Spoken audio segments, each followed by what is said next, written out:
होलिका दहन स्पेशल बच्चे भक्त प्रहलाद की कथा सुनते हुए।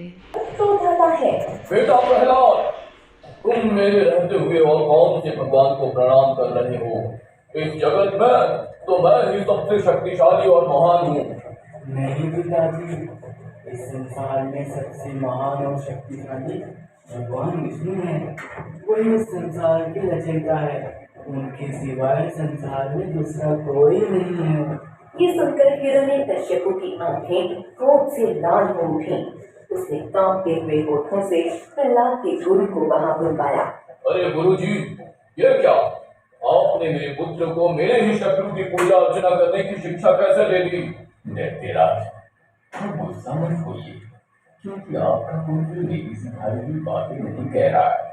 मैंने आपकी बेटी को किसी भी भगवान की पूजा अर्चना करने की शिक्षा नहीं दी।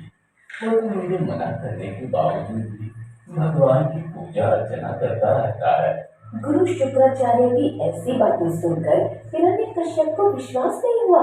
बेटा प्रहलाद, बताओ, तुम्हें ये शिक्षा किसने दी है?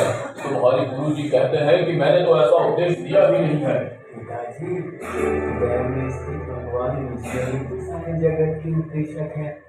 उनको छोड़कर कौन किसी को कुछ सिखा सकता है? अरे मूर्ख, किस विष्णु की तू स्तुति कर रहा है? वो मेरे सामने कौन है? मेरे रहते हुए कौन भगवान कहा जा सकता है?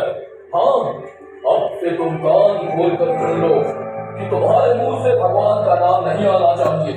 मगर प्रहलाद अपने प्रति एक नहीं था और वो विष्णु की पूजा अर्चना उसी तरह करता रहता है।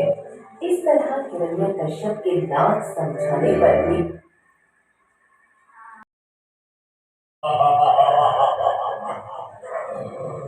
अच्छा, तो फिर भगवान मुझे क्यों नहीं दिखाई दे रहे हैं?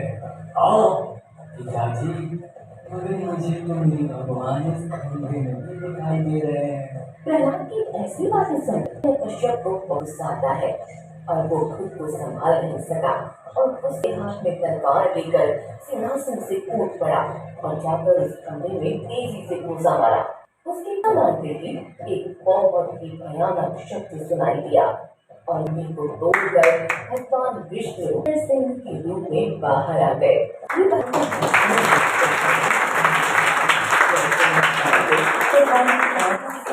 समान पीली पीली और उनकी दाढ़ी बहुत ही भयंकर दिख रही।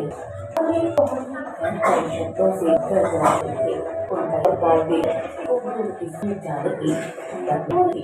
इधर हिरण्यकश्यप गुस्से से आग उठने के लिए अपने हाथ में गदा लेकर अपनी तरफ हिरण्यकश्यप को लेकर आता है। उसे पल भर की देह बैठकर हमेशा